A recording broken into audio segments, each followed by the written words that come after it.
오늘 이렇게 광복 77주년을 맞이해서 좀 특이한 내용의 말씀을 서로 나누게 된 것을 참 기쁘게 생각합니다. 아마 기억을 하실지, 우리 목사님은 기억하실지 모르겠습니다만은 이 코로나가 있을 그 즈음에 한번 제가 초청을 받았는데 코로나 때문에 그냥 모이지를 못해가지고 그때 못 왔습니다. 한 2년 정도 전이었던가 이렇게 생각합니다. 오늘 이렇게 뵙게 되어서 대단히 반갑고 고맙습니다. 오늘 말씀드릴 내용은 제목은 진실과 화해, 그 다음에 칸토 대학살 문제라고 이렇게 되어 있습니다. 이건 민족 문제입니다. 칸토라고 하는 것은 일본 말이고 그냥 한문으로 하면 관동이라고 합니다.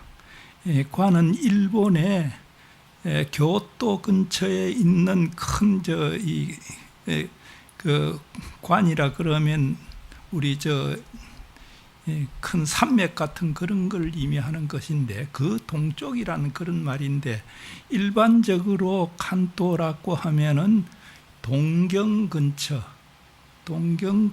그 일대를 얘기를 합니다. 그러면 칸토 대지진에서 어떤 사건이 있었느냐, 특히 우리 민족과 관련된 그런 사건이 있었기 때문에 오늘 이렇게 말씀을 드리고자 합니다.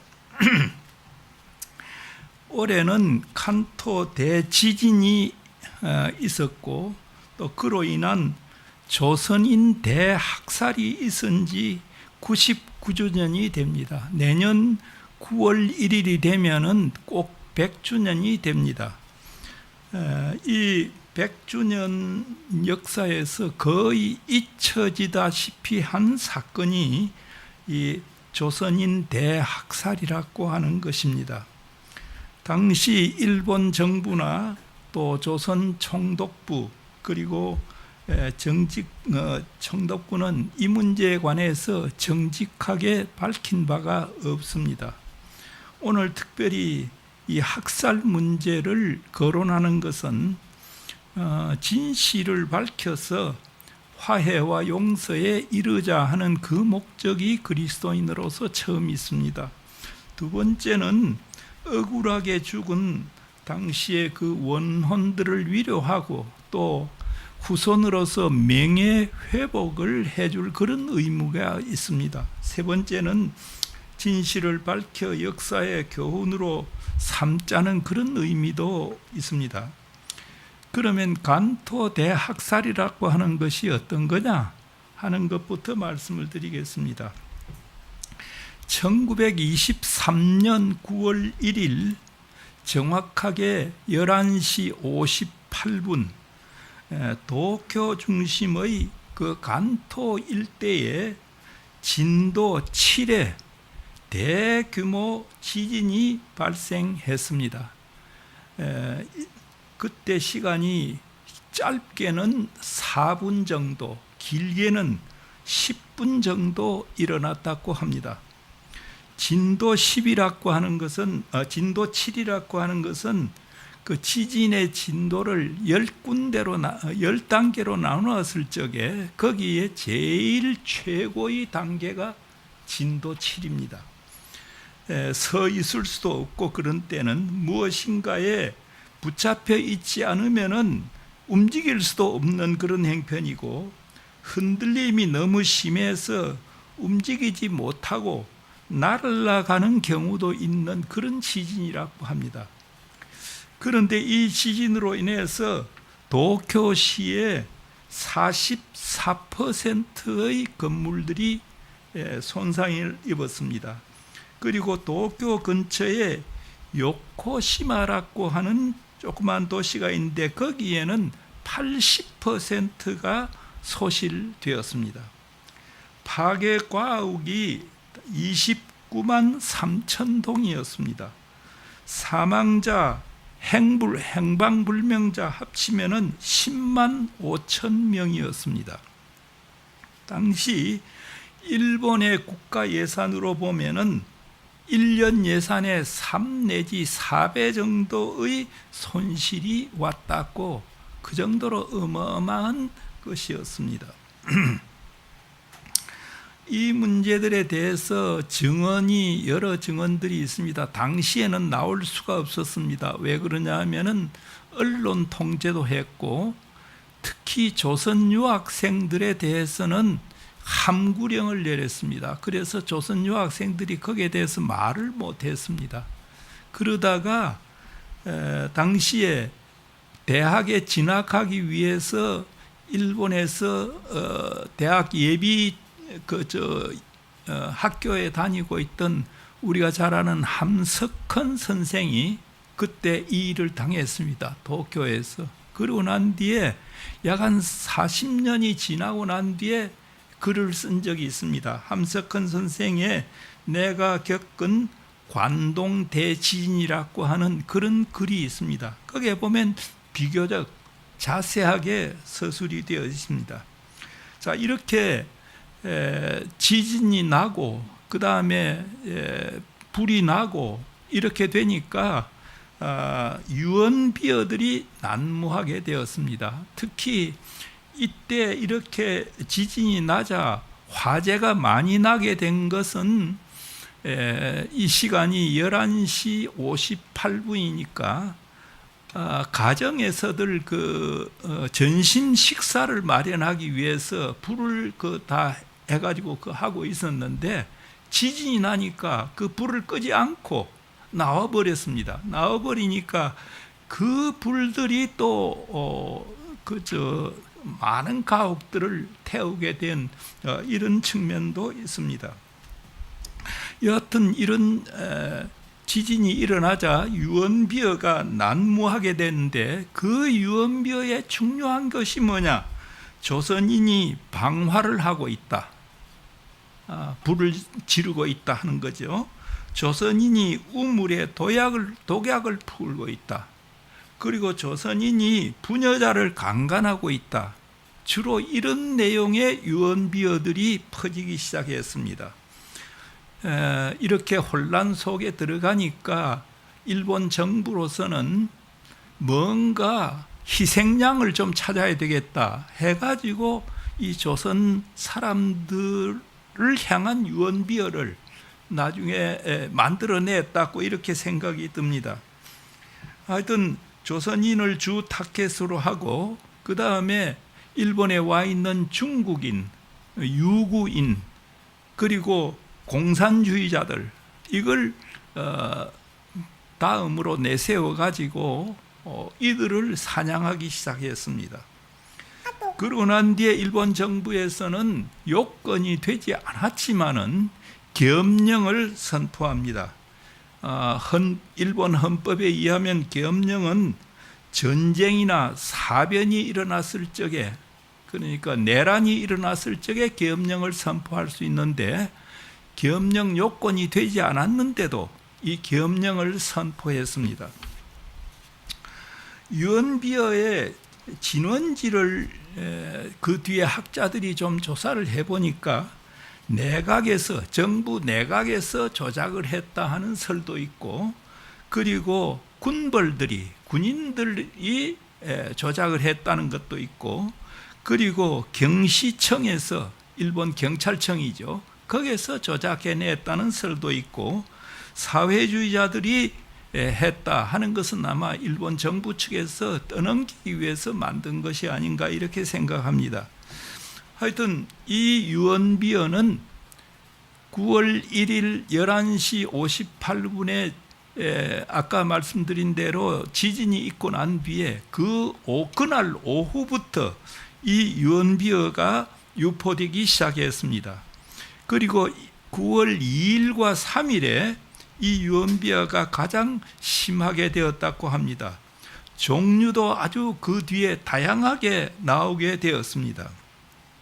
뒷날 일본 변호사협회에서 이 유언비어 조사를 좀 했는데, 이것은 전혀 객관적 사실이 아니다. 조선 사람들이 우물에 물 타고 살인하고 부녀자 강간하고 하는 것은 전혀 객관적 사실과 관계없는 유언비어다라고 일본 변호사협회에서 얘기한 적이 있습니다.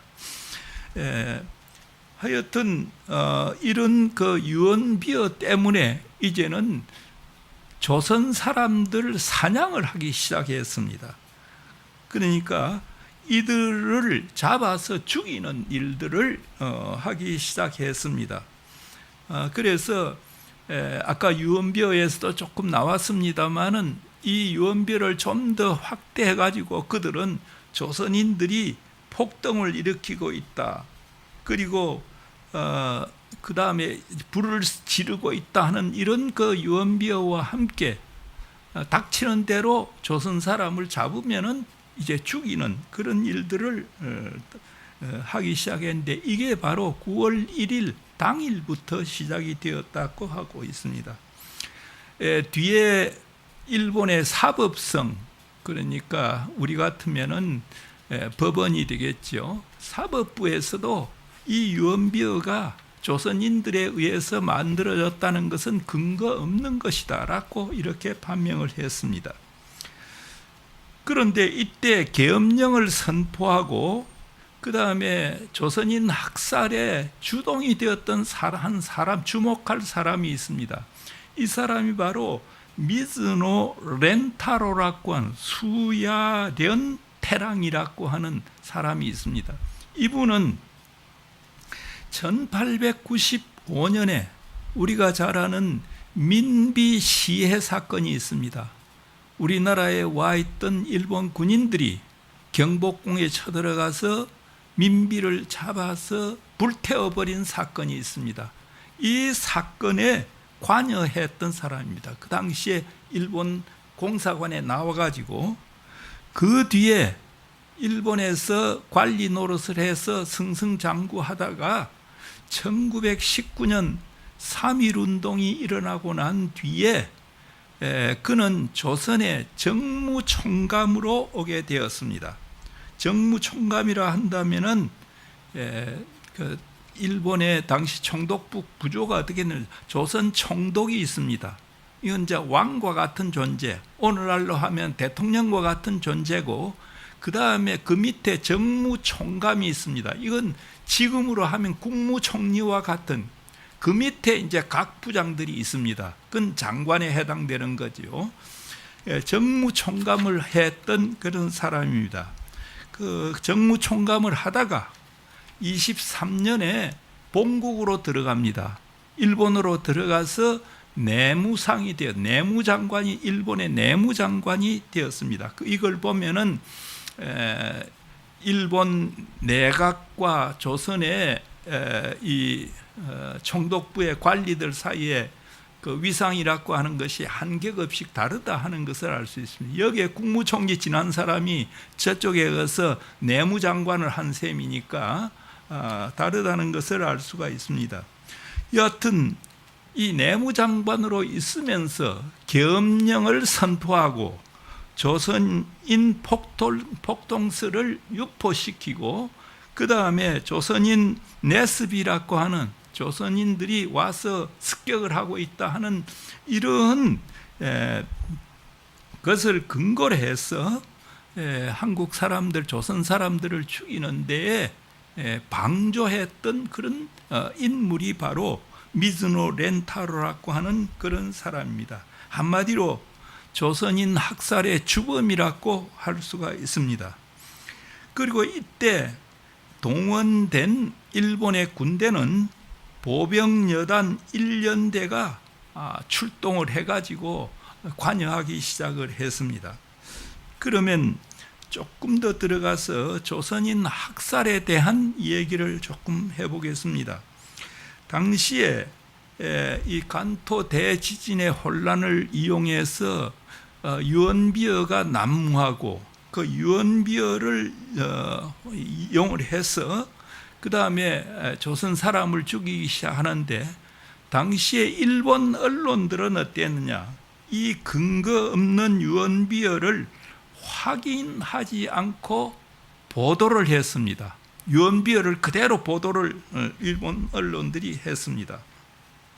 그리고 이런 허위 보도에 흥분한 일본의 민중들이 그 다음에 9월 1일 저녁부터, 그러니까 그날 오전 11시 58분에 지진이 일어나고 오후에 유언비어가 퍼지고 그날 저녁부터 조선인 사냥에 들어가기 시작했습니다. 이 조선인 사장에 주동이 되었다는 사람은 세 부류입니다. 하나는 일본의 군대가 동원이 되었습니다. 또 하나는 일본 경찰입니다. 일본 경찰은 양면성을 갖고 있습니다. 일본 사람들이 조선 사람을 잡아서 죽이려고 할 적에 그 조선 사람들을 데려다가 경찰서에 데려와서 보호하는 것도 있었지만은 그 중에 일부는 또 죽이는 일을, 경찰들. 그리고 가장 심했던 것이 자경단이라고 하는, 그러니까 민간단체로 스스로를 경호하기 위한 자경단이라고 하는 단체를 만들어 가지고 그 다음에 조선 사람을 색출해서 죽이는 작업을 했습니다. 도쿄 안에서만 당시에 한 1000여 개가 되는 자경단이 있었다고 이렇게 얘기되고 있습니다. 하여튼 이때부터 학살 사건, 그러니까 군과 경찰, 자경단, 이런 민간인이 되겠습니다. 중심이 되어 가지고 시작된 이 학살 사건은 관동 대지진을 빌미로 일본 정부의 유언비어에 일본 민중이 현혹되어 저지른 일종의 집단 학살, 우리가 이걸 제노사이드란 말을 쓰고 있습니다. 유대인 학살을 향해서는 홀로코스트란 말을 씁니다만은 일반적으로 큰 학살은 제노사이드라는 말을 쓰는데 제노사이드라고 이렇게 할 수가 있습니다. 사실 이때 일본 내무성이나 사법성에서 나온 그 뒤에 문건들을 보면은 이건 이 조선 사람이 관여된 것은 아니다 라고 하는 것이 나왔는데도 불구하고 분위기가 그렇게 돌아가니까 군과 경찰, 그 다음에 자경단을 중심으로 한 민간인들이 조선인 사냥에 나서게 되었습니다. 그러면 이때 조선 사람을 어떻게 구분했느냐? 일본은 한국을 강점하고 난 뒤에 조선 총독부를 중심으로 해서 일본 관리들에게 조선인과 일본인을 구분하는, 외관상으로 보면 거의 차이가 없으니까 구분하는 몇 개의 그 기준을 만들었는데 그 중에서 중요한 것이 바로 이 말소리, 발음하는 이걸 가지고 많이 그걸 했습니다. 조선인 식별 방법으로서 그 언어에서 일본 언어에는 타금, 맑은 소리가 아니고 흐린 소리죠. 이런 것들이 들어 있습니다. 가령 그들이 내세운 것 가운데서 15원, 55전 이런 걸 일본말로 할 적에 주고엔, 고주, 고센, 고젠 해야 되는데 이게 우리말로서는 그냥 주고엔, 고주, 고센 이렇게 되는데 일본 사람들은 주고엔, 그 다음에 고주, 고젠, 아주 발음이 좀 이상합니다. 이게 타금이라 그러는데 이 타금을 제대로 하는지 안 하는지 그걸 가지고 조선인과 아닌 사람들을 판별을 했습니다. 그러다 보니까 애매하게 일본 사람들 가운데서도 좀 이상하다 싶으면 그냥 당한 사람들이 있다고 그렇게 말하고 있습니다. 그리고 또 하나는 발음 가운데 이 리을에 해당하는 거, 라리루레로가 있는데 그걸 발음을 하도록 했습니다. 그렇죠? 한국인 경우에는 우리 지금 그 말에도 리을자는 앞에 내면은 그게 발음이 잘 안 돼요. 두음법칙에서 리을자는 거의 이응으로 한다든지 니은으로 한다든지 그렇게 되어 있습니다. 근데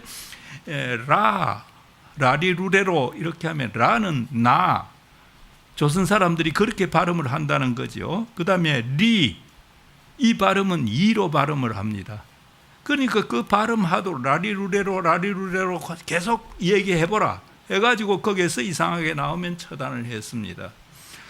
이렇게 식별해서 한 경우가 많았는데, 제가 성경을 읽다 보니까 사사기 12장 5절과 6절에도 이 비슷한 사건이 있어요. 입다라고 하는 장군이 나와가지고 그 다음 이스라엘 회복 작전을 썼는데, 이때 에브라임 사람들, 그 입다 근처에 있었던 그 에브라임 사람, 왜 우리들하고 같이 가지 않았느냐 해가지고 충돌이 붙었습니다. 붙어가지고 나중에 이 입다가 있는 길르앗 사람들이 에브라임 사람들을 죽이기 시작합니다. 죽이기 시작하는데, 이때 에브라임 사람들을 구분하는 그 길르앗 사람과 에브라임 사람들을 구분하는 기준이 잘 안 나오니까 성경에 보니까 그렇게 되어 있어요. 발음을 하도록 했습니다. 발음을 쉽볼렛 이걸 발음해 보라. 이러면은 에브라임 사람들은 볼렛 이렇게 말하고 십볼렛 이렇게 발음을 했다는 거죠. 그 성경에 여러분들 나오니까 한번 읽어 보십시오. 간단하게 나옵니다. 그래서 그 발음이 정확하지 않으면 모조리 그냥 강가에 서서 나루에서 이렇게 태워주질 않고 죽였다 하는 그런 게 있습니다. 하여튼 일본 사람들이 한국인을 죽일 때도 성경의 선례가 보인 이런 걸 가지고 얘기했던 것이 나타나고 있습니다. 근데 이 피살 규모가 아직까지도 밝혀지지 않고 있습니다. 왜 그러냐 하면은 당시에 일본 총독부에서는 아주 강력한 언론 규제를 했습니다. 조선인들에 대해서도, 일본에서도 조선 유학생들에 대해서 함부령을 내렸습니다. 그래서 그때 거의 함석헌 선생도 그 당시에는 쓰지 못했고, 쓴 사람들은 몇 년 지나고 난 뒤에 해고를 쓴 것이 더러더러 있습니다. 당시 일본 YMCA를 조선 YMCA를 중심으로 해서 유학생들이 많았지만은 그걸 쓰지를 못한 것은 이런 함구령 때문에 그렇게 되었다고도 할 수가 있습니다.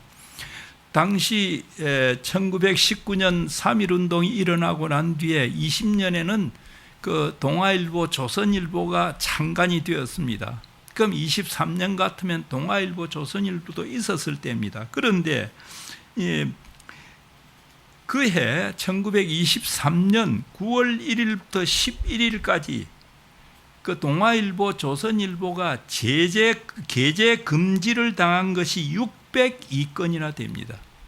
그러니까 이 조선인 학살과 관련해서는 아예 그 게재를 하지 못하도록 이렇게 그리고 차압 조치가 된 것이 18건이나 되었다고 되어 있습니다. 그러니까 조선 내에서도 도저히 알릴 수가 없었다는 것을 알 수 있습니다. 혹시 여러분들께서 하면은 가토 나오키라고 하는 일본 사람입니다. 이분이 9월 도쿄의 거리에서라고 하는 책을 썼습니다. 이 최근에 썼습니다. 거기에 보면은 당시에 어떻게 조선 사람을 잡아 죽였는가 하는 내용들이 많이 나옵니다. 사례들을 들어서 일본의 양심이죠. 젊은 분인데 그동안에 조사를 해가지고 했는데 거기에 한두 개를 제가 소개해 보면은 도쿄부 내에서만, 그러니까 도쿄 동경이죠. 거기에 내에서만 이 자경단이 1000개가 되는데 거리 모퉁이에서 길 가는 사람들을 붙들어 신분을 조사하고 조선인으로 의심되는 경우 마구 폭행을 저지른 후 마음에 내키는 대로 죽이거나 경찰에 넘기거나 했다고 되어 있습니다. 경찰이 자경단과 함께 조선인을 뒤쫓는 경우마저 있었다고 케이스가 나옵니다. 그리고 여러 개가 나오는데 한두 개만 더 소개를 하겠습니다. 유언비어를 사실로 받아들이고 명령을 내린 경시청, 경찰청이죠. 경시청이었지만은 2일 밤과 9월 2일 밤과 다음 날인 3일에 이르러서는 조선인 폭동이 과연 실제 하는지 의심하지 않을 수가 없게 되었다. 경찰들도 이게 잘못됐다 지금 이렇게 의심을 했다는 거죠. 아무리 조사를 해봐도 유언비어를 뒷받침할 증거가 발견되지 않았으니 당연한 결과였다. 또 이런 사례도 있습니다. 아마도 3일 전심 때였어. 이 지금 일본 사람들 그때 경험한 사람들이 지금 구술로 얘기한 겁니다. 3일 전심 때였어. 아라카와 동경에 그 여러 내가 있는데 그 중에 아라카와라고 하는 강이 있습니다. 아라카와 강의 요스기바시 하류에 자경단들이 줄에 묶인 조선인 몇 명을 끌고 와서 죽였지. 정말 잔인해서 일본도로 자르거나 죽창이나 쇠막대기를 찌르거나 해서 죽였어. 여자 그 중에는 배부른 사람도 있었지만은 다 죽였어. 내가 본 것만 해도 30명 정도 죽였어. 그러니까 한 조그만 냇가 비슷한데 거기에서 이렇게 그런 사건을 본 사람이 그 뒤에 수레를 그렇게 한 것입니다.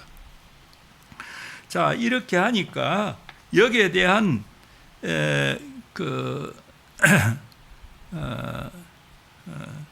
사실조사 이것을 그러니까 조선 사람을 죽인다 이렇게 하니까 당시에 상해 임시정부가 1919년에 세워졌습니다. 정부입니다. 임시로 만든 거지만 정부입니다.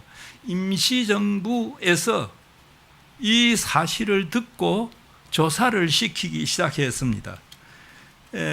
당시에 그 일본 사람들이 그 조사시키기 전에 일본 사람들이 죽은 사람 조사를 한 것이 들어 있는데 조선 총독으로 있던 그 사이토 마코토라고 하는 사이토 총독이라고 하는 사람입니다. 이분의 얘기를 들어보면 그 간토 지역에 당시에 조선인 노동자가 3,000명, 그 다음 학생이 한 3,000명이 있었는데 그중 피살자는 2사람뿐이었다. 이런 보고를 총독이 한 적이 있습니다. 그 뒤에 813명이 죽었다 하는 보고도 또 했습니다.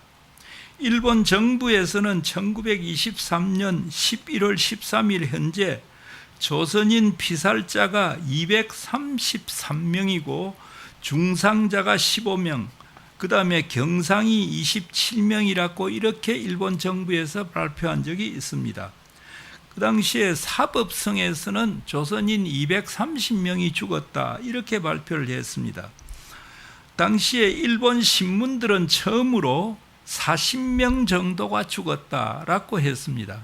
그 중에 요시노 사쿠소라고 하는 뒤에 역사학자입니다. 이분은 724명이 죽었다라고 했다가 그 다음에 곧 2613명이 죽었다. 자기 책에서 이렇게 얘기를 했습니다.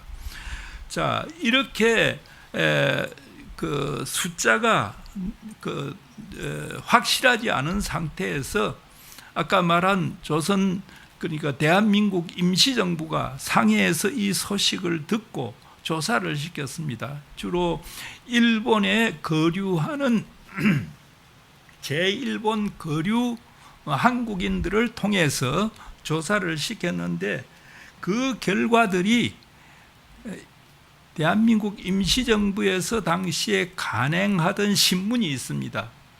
독립신문이라 그랬습니다.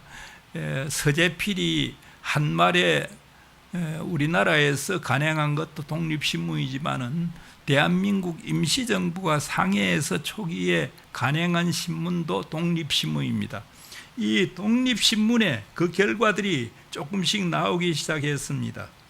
9월 19일에 조선인 참살 등이 한 1만 5천여 명이 된다 하는 소문을 그대로 그냥 전제를 했습니다.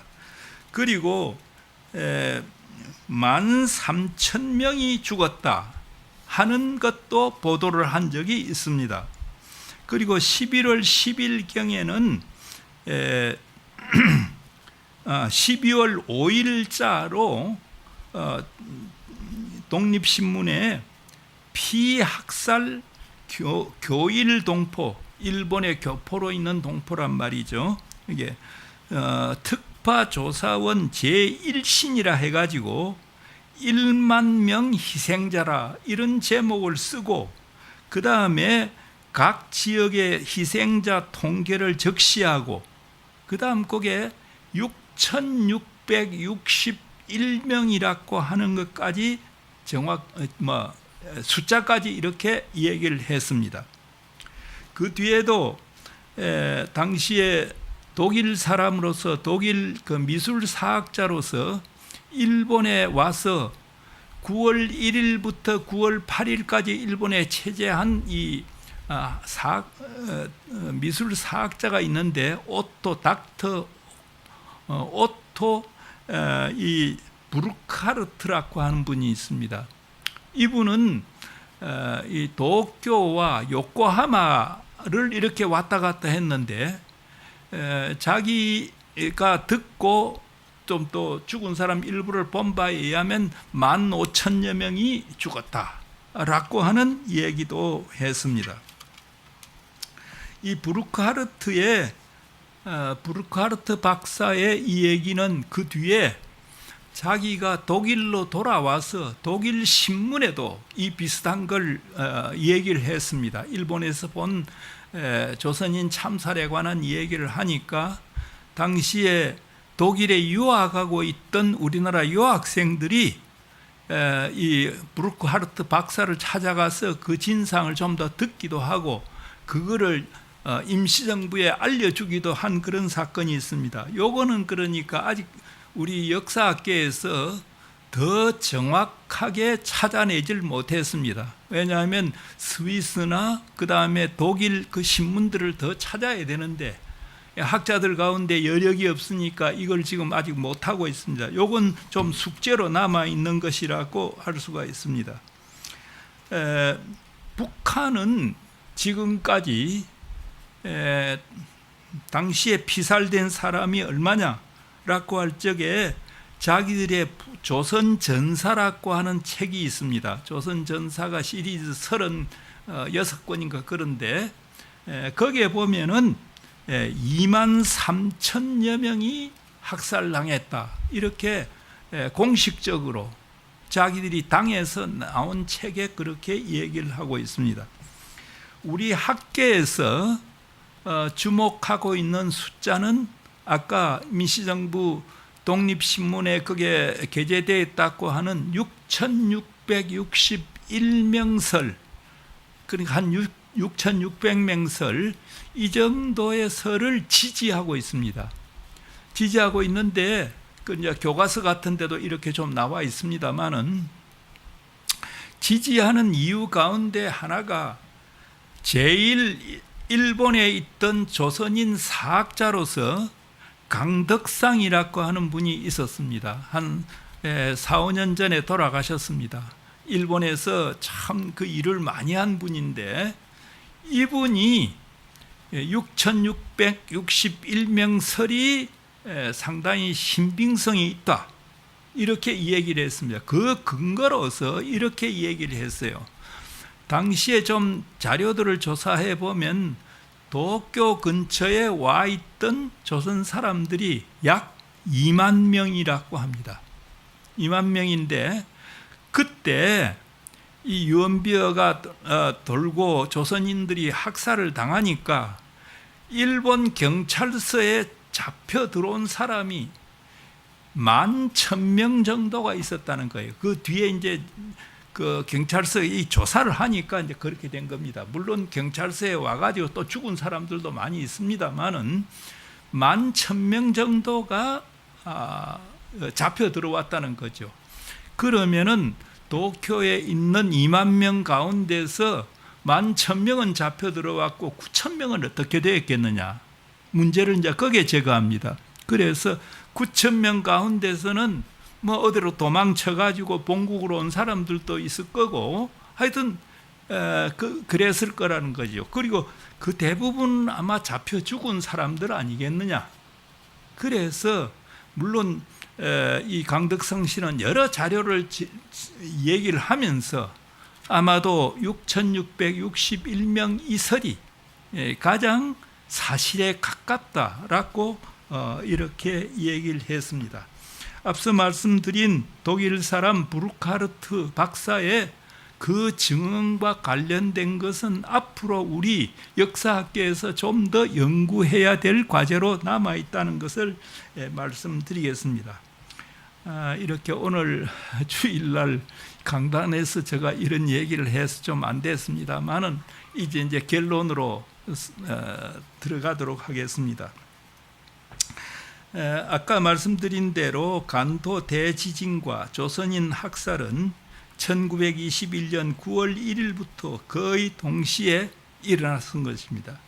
이 간토 대지진으로 불안감을 갖고 방황하던 일본인들에게 조선인에 대한 여러 가지 유언비어가 나왔다고 했는데 이 유언비어는 그들의 허탈감을 카타르시스 시켜주는 효과를 가져올 수가 있었습니다. 우왕좌왕 지금 누구한테 원망도 못하고 이러고 있는데 조선인들이 우물에 물을 타고 있다, 살인을 하고 있다, 강간을 하고 있다 하니까 표적을 거기에다가 맞춘 거죠. 그러니까 이거는 이력을 유도한 거는 그러니까 일본 군대나 일본 경찰이나 하여튼 그쪽으로 유도를 해가지고 자기들이 받아야 될 그런 원망 이런 것을 조선인 쪽으로 이렇게 한 것이라고 이렇게 말할 수가 있습니다. 하여튼 일본 정부는 풍서를 유언비어를 조장하고 겸령을 선포했습니다. 그리고 궁경민이 합심해서 이 범죄를 저지를 수 있도록 멍석을 깔아 주었습니다. 불안하고 그 다음에 썩난 민심을 조선인에게 전가시키려는 의도적인 것이라고 밖에는 해석할 수가 없습니다. 문제는 이제 이 사건이 일어난 지 내년이 100주년입니다. 100년이 되어 가는데도 일본 정부의 공식적인 사과 표명이 없습니다. 그런 중에서도 고무적인 것은 몇 개 있습니다. 첫째는 2003년부터 그때 그 일본의 총리가 고이즈미 준이치로라고 하는 한 6년간 총리를 한 사람이 있습니다. 3번에 걸쳐서 6년 한 분이 있는데 이때 일본 변호사 연합회에서 이 고이즈미 준이치로 수상에게 이 문제를 해결할 것을 건의했습니다. 이 문제를 해결해라. 그리고 이 문제를 계속 해결하도록 촉구를 하고 있다는 거예요. 일본 변호사 연합회에서. 이게 하나의 고무적인 현상입니다. 두 번째는 관동 대지진의 발생 과정이나 그 피해에 관한 통계는 이때까지 일본 정부에서 무관심하다가 일본 정부의 한 기관이라고 할 수 있는 중앙방재회의에서 2006년부터 공식 보고서를 간행하고 있습니다. 그러니까 진실에 좀 접근해 가야 되겠다. 그냥 두어서는 안 되겠다라고 하는 것입니다. 그 다음에 세 번째가 중요한데 일본의 시민단체나 일본 안에 있는 조선인 단체들이 있습니다. 이분들이 해마다 그 살인이 일어났던 현장들이 있습니다. 그걸 중심으로 해서 일종의 위령제를 지난다든지 그 다음에 추도식을 한다든지 이런 걸 하고 있습니다. 그 일본에서만 일본인들이 하는 것만 해도 도쿄에서 한 9군데 계속적으로 하고 있습니다. 자, 이런 것들도 하나의 참 희망적인 사항이다. 그래서 제가 지금 NGO 가운데 시민 모임 독립이라고 하는 그 단체를 저와 몇 분들이 하고 있는데, 일본에 있는 일본의 시민단체 그리고 일본 안에 있는 조선인 단체들과 서로 교류하면서 이 문제를 내년까지는 뭔가 좀 성과가 나오도록 하자, 이렇게 노력을 하고 있습니다. 그리고 일본인 제1교포 가운데 오충공 감독이라고 하는 분이 사진 자료라든지 자료를 그동안에 굉장히 많이 모았습니다. 그래서 이분과 한국에 있는 김태영 감독이라고 하는 분이 있는데, 이 두 분과 연합해 가지고 올해 말 내지는 내년에는 이 간토 대지진 조선인 학살에 관한 다큐멘터리를 내도록, 그래서 극장에서도 좀 상영할 수 있도록 이렇게 준비를 하고 있습니다.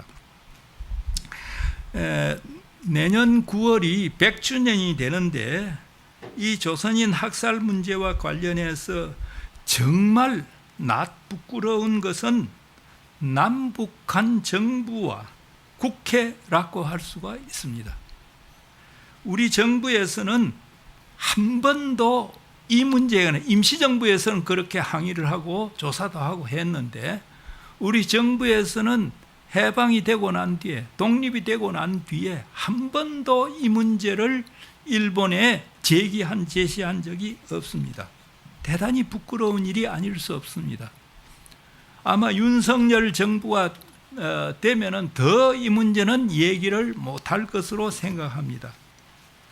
그런 중에서도 국회에서는 그동안에 이 조사도 하고 돌아가신 분들에 대한 명예회복도 해야 된다 하는 법률안을 3번 냈는데 3번 다 가결이 되질 않았습니다.